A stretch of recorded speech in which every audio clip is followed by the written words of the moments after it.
Assalamu alaikum wa rahmatullahi wa barakatuh, chers frères et sœurs.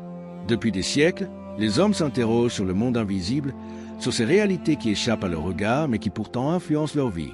Parmi ces mystères figure celui des djinns, des créatures souvent mal comprises, entourées de légendes et de superstitions. Certains les redoutent, d'autres les considèrent comme un mythe.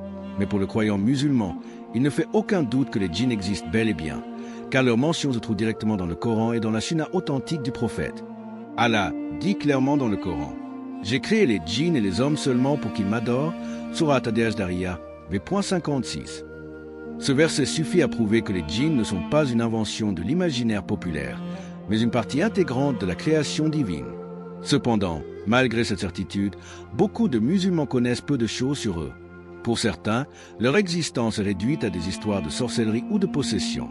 Pour d'autres, il s'agit simplement de contes effrayants transmis de génération en génération. Mais la vérité est bien plus profonde. Les djinns sont une communauté vivante, dotée de libre arbitre, capable de croire ou de mécroire, de faire le bien ou de faire le mal, tout comme les êtres humains. Pourquoi parler de ce sujet aujourd'hui? Parce que dans notre époque moderne, où l'on cherche souvent à tout expliquer par la science et la logique, le monde invisible est relégué au second plan, comme s'il n'existait pas. Pourtant, ignorer les djinns et leur influence, c'est passer à côté d'un PAN entier de la foi islamique et d'une compréhension complète de la création d'Allah. Le musulman doit savoir que ces créatures, bien qu'invisibles, peuvent avoir un impact réel sur sa vie, que ce soit à travers les tentations, les insufflations sataniques, waswa, ou même dans certains phénomènes surnaturels que l'on ne parvient pas à expliquer. Cette vidéo n'a pas pour but de semer la peur, mais plutôt de donner une connaissance éclairée et authentique sur ce sujet fascinant. Nous allons explorer les djinns à travers les textes sacrés, découvrir leur nature, leurs caractéristiques, leurs interactions avec les humains, mais aussi les moyens de s'en protéger. Comprendre les djinns, c'est mieux comprendre la sagesse divine et c'est renforcer sa foi en réalisant que l'univers visible n'est qu'une partie de la réalité. Accrochez-vous, car ce voyage au cœur de l'invisible va vous ouvrir les yeux sur un monde parallèle au nôtre, un monde qui coexiste avec nous à chaque instant, mais que très peu prennent le temps de connaître. Avant de commencer, pensez à liker la vidéo, à vous abonner et à activer la cloche pour ne rien manquer. Partagez cette vidéo avec vos proches, car ces connaissances peuvent littéralement changer une vie. Origine et création des djinns. Pour comprendre les djinns, il est essentiel de revenir à leur origine. Dans le Coran et la Sunna, Allah nous donne des indications précises sur leur création. Contrairement aux hommes, qui ont été créés de l'argile, et aux anges, créés de lumière, les djinns ont été façonnés à partir d'une substance totalement différente, le feu sans fumée. Allah dit clairement dans le Coran: « Et il a créé les djinns de la flamme d'un feu sans fumée. » Sourate Ar-Rahman, v.15. Dans un autre verset, il précise: « Quant aux djinns, nous les avions créés auparavant d'un feu d'une chaleur ardente. » Sourate Al-Hijr, v.27. Ces deux versets suffisent à confirmer que les djinns sont issus d'une essence invisible, légère mais brûlante. Le feu dont ils sont issus n'est pas le feu que nous voyons dans ce monde, mais une substance subtile que seul Allah connaît véritablement. C'est cette origine qui leur confère certaines capacités particulières. Une grande rapidité, la faculté de changer de forme et la possibilité de se rendre invisible aux yeux humains. Dans la Sunna, le prophète a également précisé cette distinction. Dans un hadith rapporté par Muslim, il a dit: « Les anges ont été créés de lumière, les djinns ont été créés d'une flamme de feu, et Adam a été créé de ce qui vous a été décrit. » Ainsi, les trois grandes catégories de créatures dotées de raison, anges, djinns et humains, possèdent chacune une essence propre qui reflète leur nature. Petits losanges bleus, les anges, créés de lumière, sont des serviteurs d'Allah, incapables de désobéir. Leur origine lumineuse est liée à leur pureté et à leur obéissance absolue. Petits losanges bleus, les humains, créés d'argile, sont ancrés dans la matière, avec des besoins physiques et une dépendance à la terre dont ils viennent.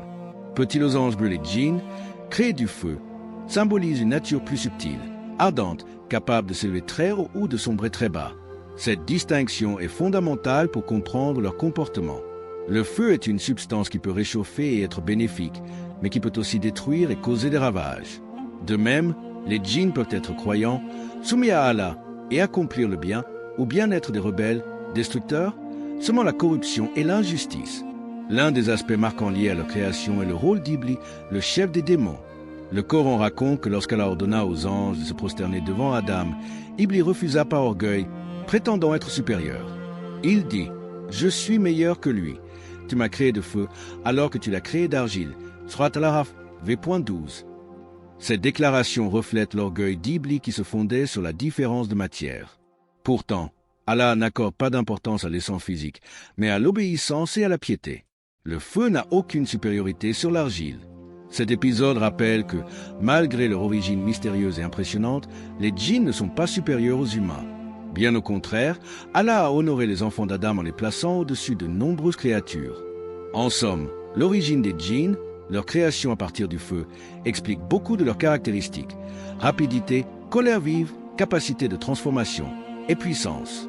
Mais cette même origine leur a aussi ouvert la porte à l'orgueil et à la désobéissance, comme le montre l'histoire d'Iblis. Connaître cette différence fondamentale entre la création des anges, des hommes et des djinns permet de mieux comprendre leur rôle dans l'univers et leur interaction avec nous. Nature et caractéristiques des djinns. Les djinns, bien qu'invisibles à nos yeux, font partie intégrante de la création d'Allah. Leur nature particulière leur confère des caractéristiques étonnantes qui les distinguent à la fois des humains et des anges.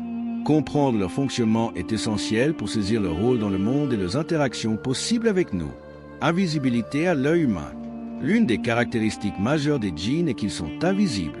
Allah a voulu que nous ne puissions pas les voir dans leur forme originelle. Le Coran le confirme explicitement. Lui, Satan et son clan vous voient d'où vous ne les voyez pas. Sourate Al-Araf, v.27. Cela signifie que, dans leur état naturel, les djinns évoluent dans un monde parallèle au nôtre, dissimulé au sens humain. Cette invisibilité ne veut pas dire qu'ils n'existent pas physiquement, mais qu'Allah a placé un voile entre eux et nous. Cependant, ils peuvent parfois prendre des formes visibles: animaux, chats, chiens noirs, serpents ou même apparences humaines, surtout lorsqu'ils cherchent à interagir avec les hommes. Le prophète a d'ailleurs averti: les chiens noirs sont des djinns. Rapporté par Muslim. Ce hadith illustre que certaines formes animales peuvent être empruntées par ces créatures. Capacité particulière, vitesse, transformation et force. Du fait de leur création à partir du feu, les djinns possèdent des aptitudes extraordinaires que nous ne pouvons égaler. La vitesse.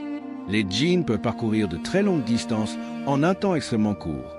Dans l'histoire de Suleiman, Salomon, un Ifri, un djinn puissant, lui proposa de rapporter le trône de Bilki, la reine de Saba, avant même que Salomon ne se lève de son siège. Sourate An-Naml, v.39.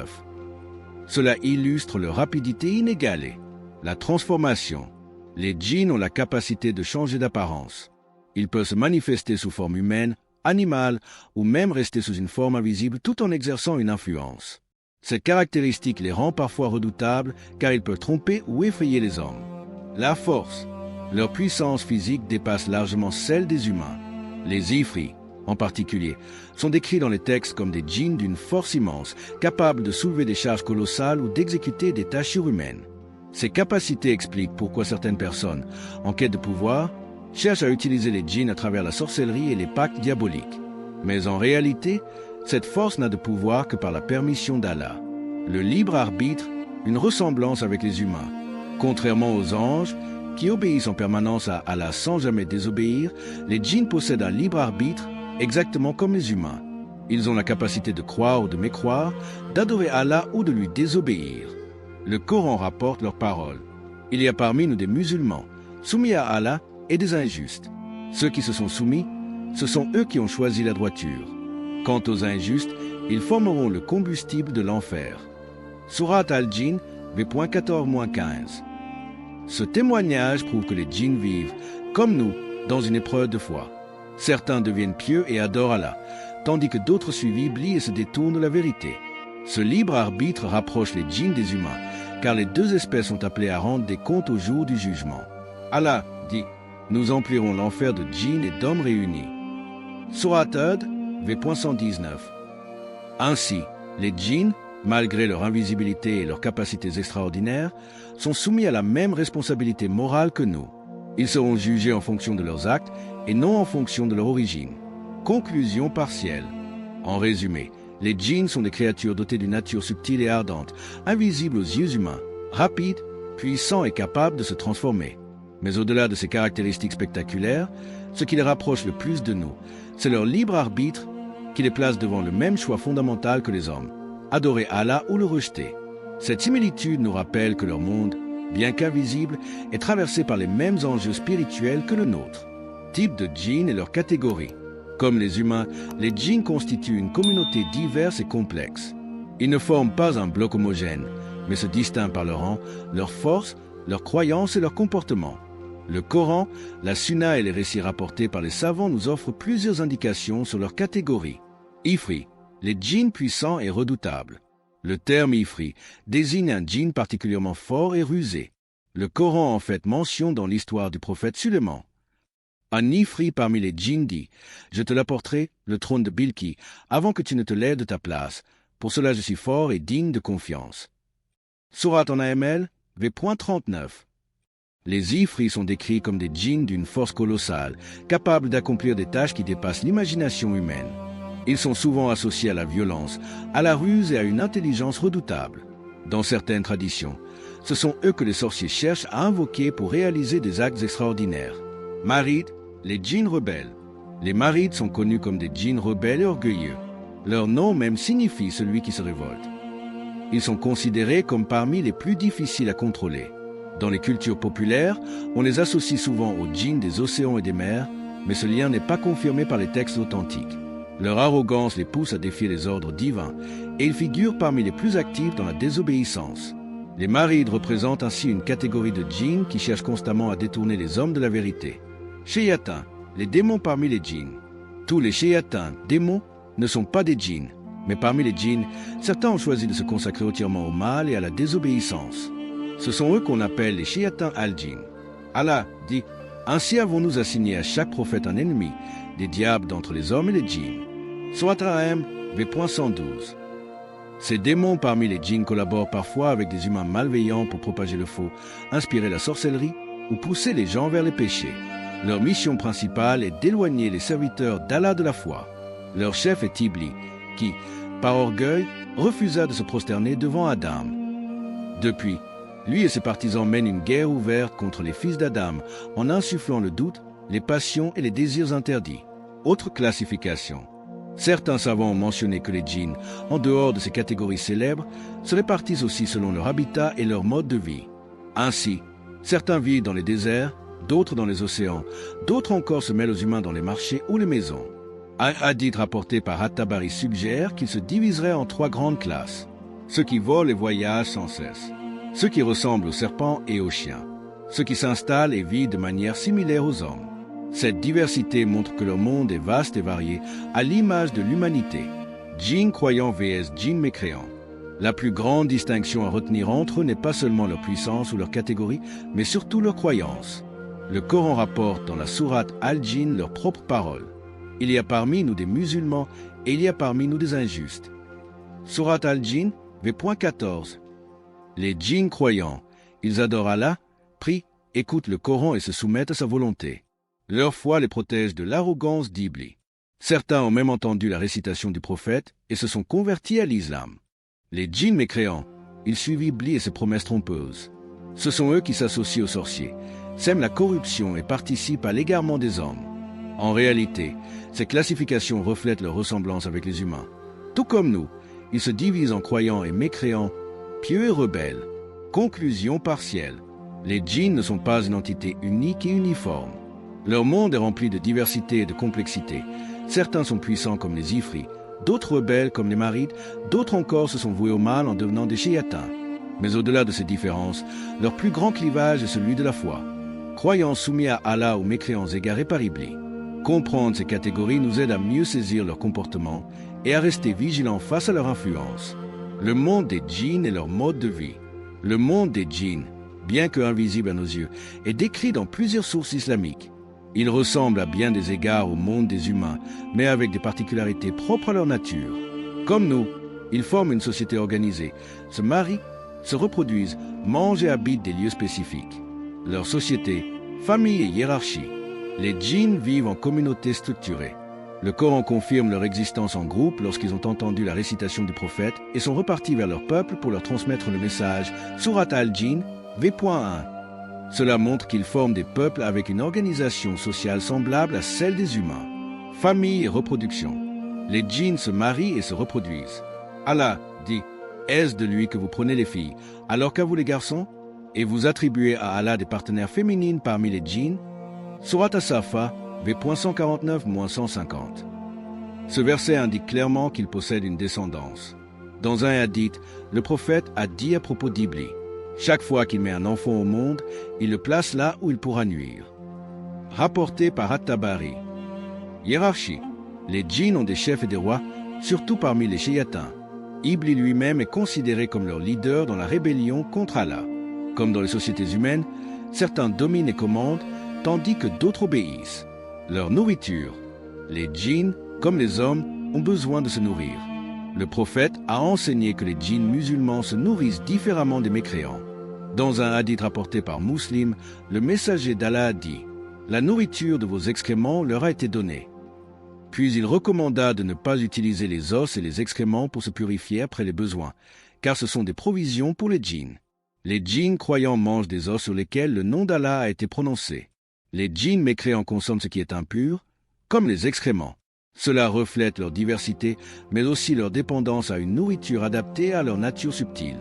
Leur habitat est lieu fréquenté. Les djinns n'ont pas de ville bâtie comme les humains, mais ils occupent différents environnements. Les hadiths indiquent plusieurs lieux qu'ils affectionnent. Les endroits impurs, toilettes, décharges, ruines.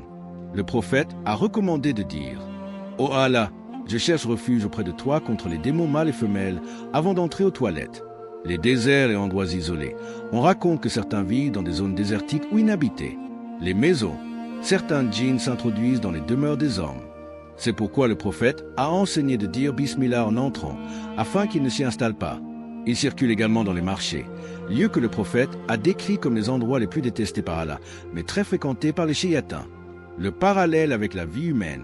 Ce qui frappe en étudiant leur mode de vie, c'est la ressemblance avec les humains. Tout comme nous, ils forment des familles, ont des sociétés organisées, mangent et boivent, choisissent entre la foi et la mécréance, et se déplacent dans le monde. La différence principale réside dans leur nature subtile, leur invisibilité, leur longévité plus grande que celle des humains et leur pouvoir de voyager rapidement. Cette similitude souligne une vérité. Comme les hommes, ils sont mis à l'épreuve et jugés selon leurs actes. Allah ne fait pas de distinction de valeur entre les deux créations, si ce n'est pas la piété. Conclusion partielle. Le monde des djinns, bien que caché, n'est pas si éloigné du nôtre. Ils possèdent des familles, une hiérarchie, une nourriture et des lieux d'habitation. Leur univers est parallèle au nôtre, mais leurs choix, comme les nôtres, détermineront leur sort éternel. Cette connaissance nous aide à réaliser que l'invisible fait partie intégrante de notre réalité et que nous devons rester vigilants et attachés à Allah pour nous en protéger. Relation entre les djinns et les humains. L'une des questions qui intrigue le plus est celle des rapports entre les djinns et les hommes. Vivant dans un monde parallèle mais proche du nôtre, ils interagissent avec nous de multiples manières. Certaines de ces interactions sont discrètes et invisibles, d'autres sont évidentes et parfois inquiétantes. Cas où les djinns interagissent avec les humains. Les textes islamiques rapportent plusieurs situations où les djinns sont en contact direct avec les hommes. L'écoute du Coran. Le Coran lui-même mentionne un groupe de djinns qui ont entendu la récitation du prophète et qui se sont convertis. Allah dit « Il m'a été révélé qu'un groupe de djinns prêtèrent l'oreille, puis dirent « Nous avons certes entendu une lecture merveilleuse qui guide vers la droiture. Nous y avons cru et nous n'associerons jamais personne à notre Seigneur. » Surat al-Jinn, v.-2. Les possessions. Certains djinns entrent dans le corps des hommes pour les troubler, les rendre malades ou les détourner du rappel d'Allah. Le prophète a confirmé que le shaitan circule dans le corps de l'homme comme le sang circule dans les veines, rapporté par Al-Bukhari et Muslim. Les rêves et illusions. Les djinns peuvent interférer avec le sommeil des humains, susciter des cauchemars ou provoquer des illusions. C'est pourquoi certaines invocations de protection sont recommandées avant de dormir. Les objets et phénomènes étranges. Il arrive que des djinns déplacent des choses, fassent entendre des bruits ou influencent certains événements. Ces phénomènes ne doivent pas être attribués au hasard, mais compris comme une des manifestations possibles de leur monde invisible. Mariage entre djinns et humains, selon certaines traditions. Un sujet délicat mais souvent évoqué est celui des unions entre djinns et humains. Bien que le Coran ne mentionne pas explicitement ce type de relation, certains savants et récits rapportés en parlent. Possibilité théorique. Puisque les djinns peuvent prendre forme humaine, certains savants ont admis que des unions pouvaient se produire, même si elles sont rares et entourées de grandes difficultés. Ibn Taymiyyah a affirmé que cela était possible mais fortement déconseillé et source de désordre. Avis divergents. Certains ulémas considèrent ces unions comme possibles mais interdites, car elles vont à l'encontre de l'ordre naturel établi par Allah. D'autres les rejettent totalement, les qualifiant de légendes ou d'exagérations populaires. Les dangers spirituels. Dans les récits populaires, il est dit que certains djinns peuvent s'attacher à des humains par passion, les harceler, voire empêcher leur mariage avec d'autres personnes. Cela est parfois interprété comme une des causes de la sorcellerie ou de la possession. Ainsi, même si la question existe dans les traditions, l'islam met en garde contre ces croyances excessives et rappelle que la vraie protection est dans le rappel d'Allah. Influence et tentation des shayatins. Le lien le plus constant et le plus dangereux entre les djinns et les humains vient des shayatins, démons parmi les djinns. Leur mission est claire, détourner les hommes du droit chemin. Les insufflations. Waswa, chaque être humain est accompagné par un karin, compagnon parmi les djinns. Le prophète a dit, chacun de vous a un compagnon parmi les djinns. Les compagnons demandèrent, même toi, ô messager d'Allah? Il répondit, même moi, mais Allah m'a aidé contre lui, et il s'est soumis, si bien qu'il ne m'ordonne que le bien. Rapporté par Muslim.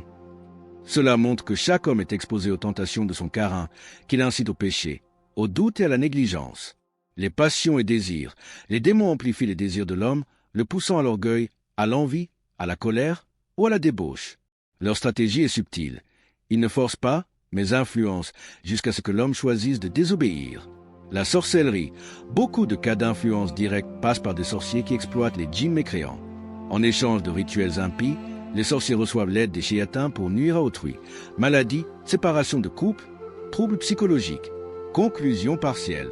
Les relations entre les djinns et les humains sont multiples, parfois neutres, écoute du Coran, coexistence dans certains lieux, parfois nuisibles, possession, sorcellerie, tentation. Les récits de mariage entre djinns et humains existent dans certaines traditions, mais ils demeurent rares, controversés et dangereux spirituellement.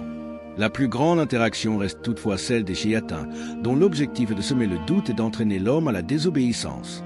Connaître ces interactions ne doit pas semer la peur, mais au contraire éveiller la conscience. Nous ne sommes jamais seuls et la protection d'Allah est notre rempart contre l'invisible. Les djinns croyants et musulmans. Lorsque l'on évoque les djinns, beaucoup imaginent uniquement des créatures malveillantes ou liées à la sorcellerie. Pourtant, comme les humains, les djinns possèdent un libre arbitre et certains d'entre eux ont choisi la foi, la soumission et l'adoration d'Allah. Le Coran et la Sunna nous montrent clairement l'existence des djinns musulmans et nous enseignent leur rôle dans la communauté des croyants. Sourate al-Djinn et ses enseignements. La Sourate al-Djinn, numéro 72, est le texte fondamental concernant la foi. Allah y rapporte le témoignage d'un groupe de djinns qui ont entendu la récitation du prophète et se sont convertis. Dit, il m'a été révélé qu'un groupe de djinns prêtèrent l'oreille, puis dirent, nous avons certes entendu une lecture merveilleuse qui guide vers la droiture. Nous y avons cru et nous n'associerons jamais personne à notre Seigneur. Sourate al-Djinn, v.-2. Ce passage montre que certains djinns reconnaissent la vérité de l'islam et se soumettent au message du Coran.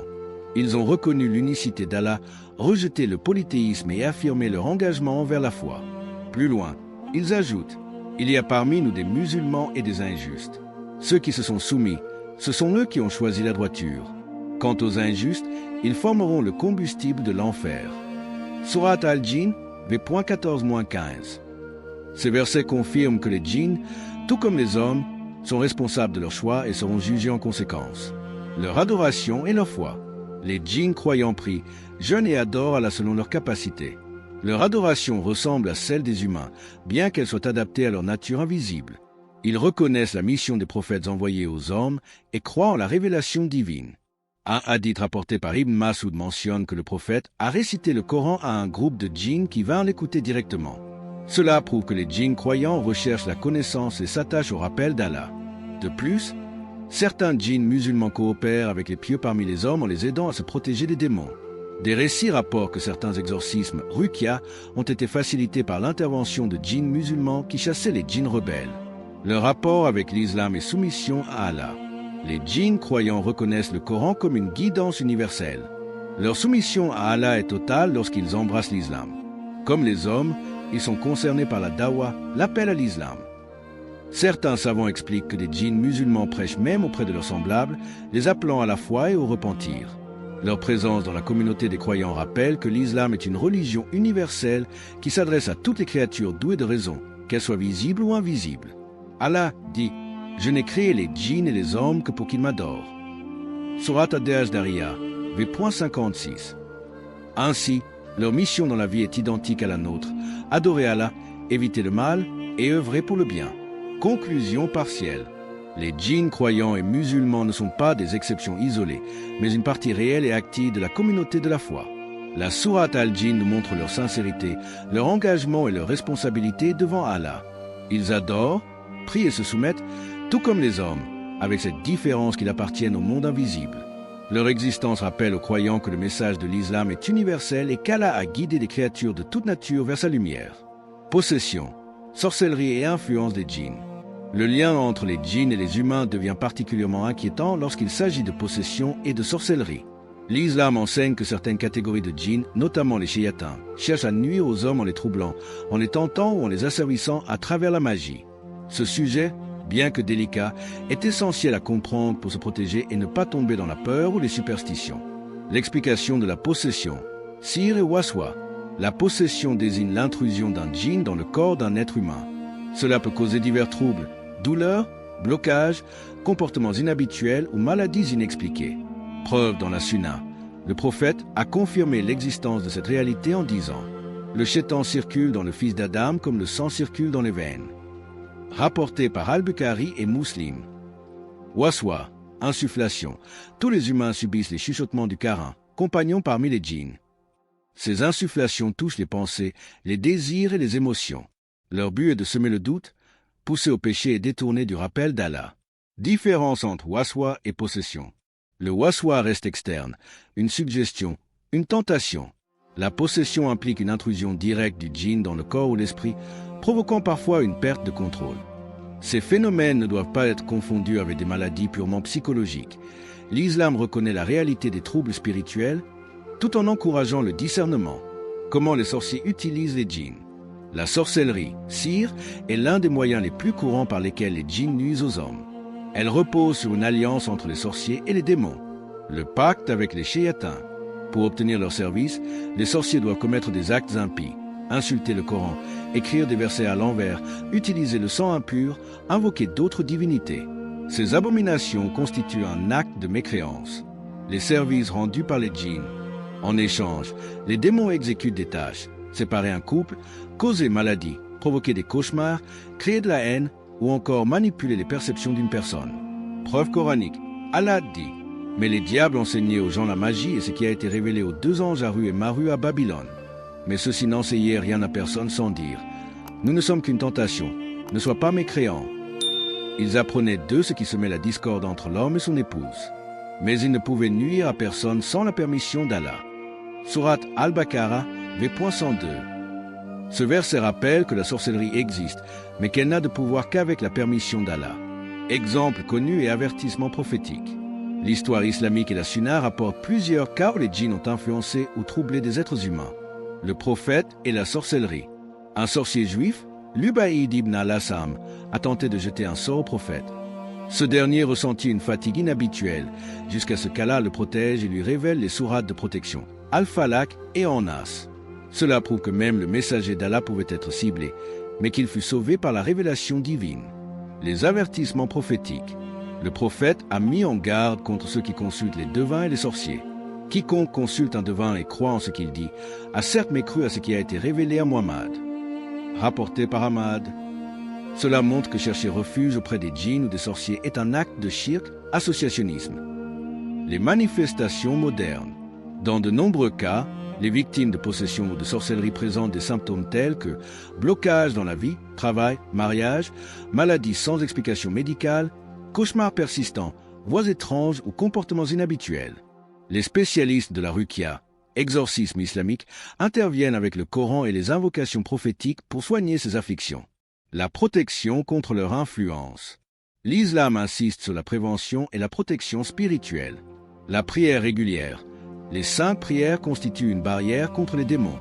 La récitation du Coran, en particulier la sourate Al-Baqarah, dont le prophète a dit qu'elle chasse les shayatins de la maison. Les adkars, invocations, du matin et du soir, elles sont une armure contre les tentations invisibles. Le tawakkul, confiance en Allah, reconnaître que nul ne peut nuire sans la permission d'Allah. Conclusion partielle. La possession, la sorcellerie et les influences des djinns sont des réalités confirmées par le Coran et la Sunna. Cependant, elles ne doivent pas susciter une peur excessive, mais plutôt renforcer notre foi. Les sorciers utilisent les démons en échange d'actes de mécréance, mais leur pouvoir reste limité et soumis à la volonté d'Allah. Le croyant, armé de la prière, du Coran et du dhikr, est protégé par le Très-Haut contre toute tentative de nuisance. Histoire et récits authentiques sur les djinns. L'islam ne parle pas des djinns uniquement de manière théorique. De nombreux hadiths et récits de compagnons montrent leur existence réelle et leurs interactions avec les humains.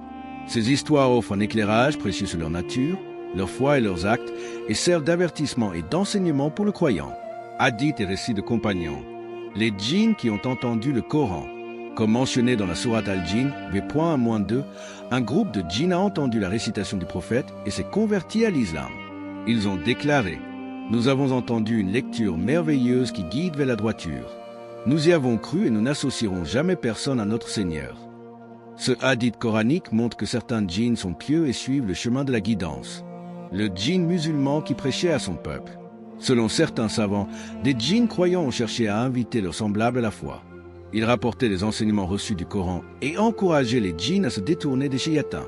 Cette interaction souligne la responsabilité morale des djinns, tout comme celle des humains. Le Quran du prophète. Le prophète a dit « Chaque homme a un compagnon parmi les djinns, Quran, qui l'accompagne. » Puis il précisa « Même moi, mais Allah m'a aidé contre lui, et il s'est soumis, ne m'ordonnant que le bien. » Rapporté par Muslim.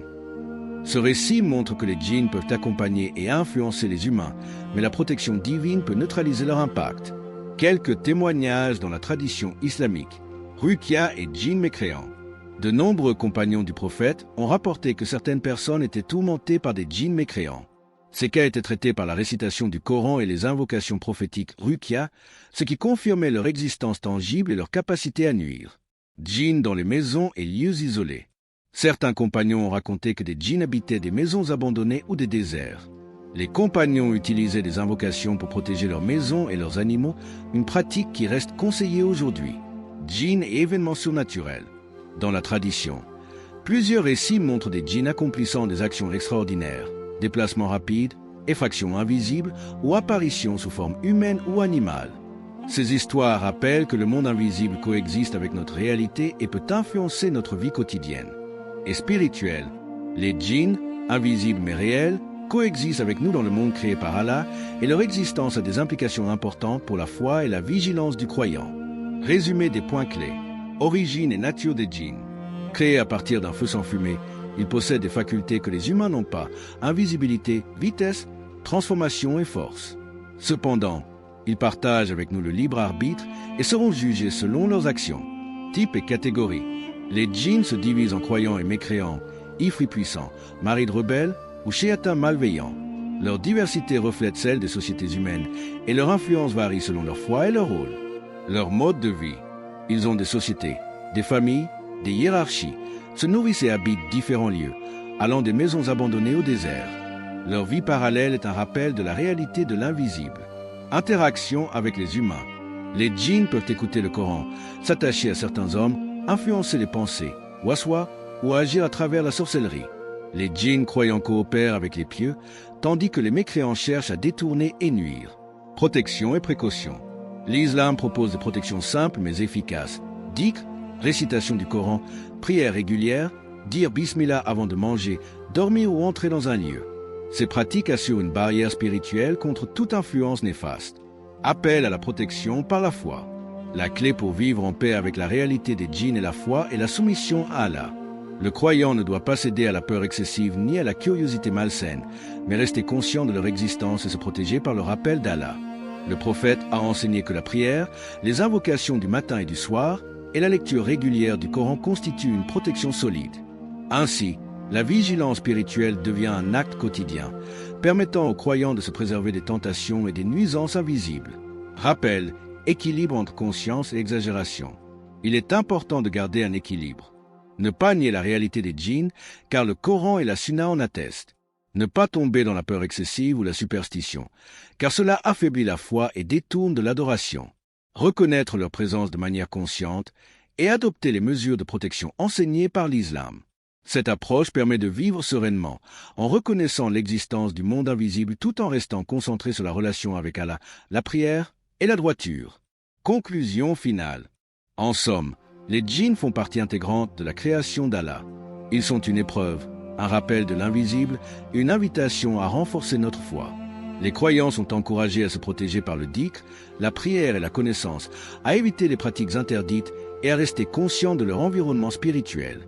Ainsi, l'étude des djinns ne doit pas semer la peur, mais renforcer la vigilance, la foi et la soumission à Allah, qui est notre refuge contre tout mal visible et invisible. Si tu as aimé cette vidéo et que tu veux en apprendre plus sur les bonnes manières de communiquer avec respect et bienveillance, alors, like cette vidéo pour soutenir le message. Abonne-toi pour ne pas rater les prochaines vidéos. Partage cette vidéo avec tes proches pour qu'ensemble, nous puissions répandre plus de bienveillance. Merci d'avoir regardé jusqu'au bout. Dis-moi en commentaire quelle question t'a déjà mis mal à l'aise et comment tu aimerais que les gens communiquent avec toi. À très bientôt pour une nouvelle vidéo. Abonnez-vous à notre chaîne pour plus de contenu inspirant et partagez ce message avec ceux que vous aimez. Ensemble, vivons pleinement et partons en paix.